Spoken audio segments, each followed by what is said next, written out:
fear. It's a response in your body. So it's not something you're thinking about. You respond to fear in a really physical way. My name is Paul Ruskay. I'm the audio director on the Chant. One of the main influences was John Carpenter soundtracks from the 70s. It's a project that reminds me why I got into this in the first place. I was introduced to Paul shortly after starting our first prototype. Paul really quickly started throwing out a lot of experimental soundscapes and so forth that were quite different.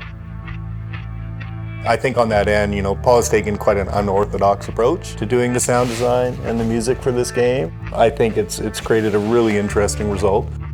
The game's quite colorful, and we were looking at a lot of late 70s, early 80s horror.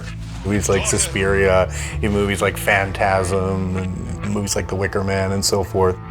I think we talked early on about just having a general kind of more analog feel, because when using synths, sometimes that can create a digital landscape, and since the game is in a very natural environment, there's no real technology about, and it's on the edge of the West Coast.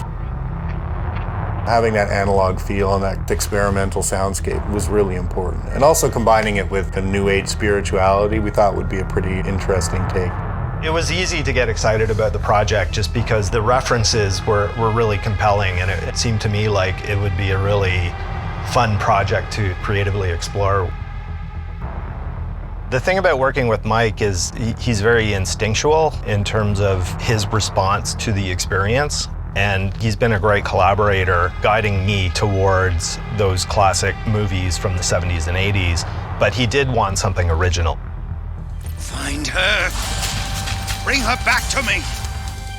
For the opening prologue chase scene, it needed a kind of energy and a kind of franticness that I wasn't able to land because I was using synths and samplers. So I collaborated with a great drummer, Francesca, who's based in Milan, Italy. She just played these amazing, frantic, free jazz drum parts. What she created was the exact franticness in the playing that lent itself really well to that opening prologue scene. At a certain point, we realized that certain sections actually didn't need music. An example of that would be the Spirit Forest in Chapter 5, where we want this thing to sound really scary, we want the game player to really feel on edge and have this feeling that there's things in the woods and they're moving around. And what we found was by just taking the music out was way more effective in creating the tension that we wanted. In terms of the creature sound design, I think my favorite is the Manticore. What is that thing? Just because it's such a strange looking creature and how it responds when it's attacked and what it sounds like when it's attacking. Mike was really looking for something that was going to make the game player feel terrified.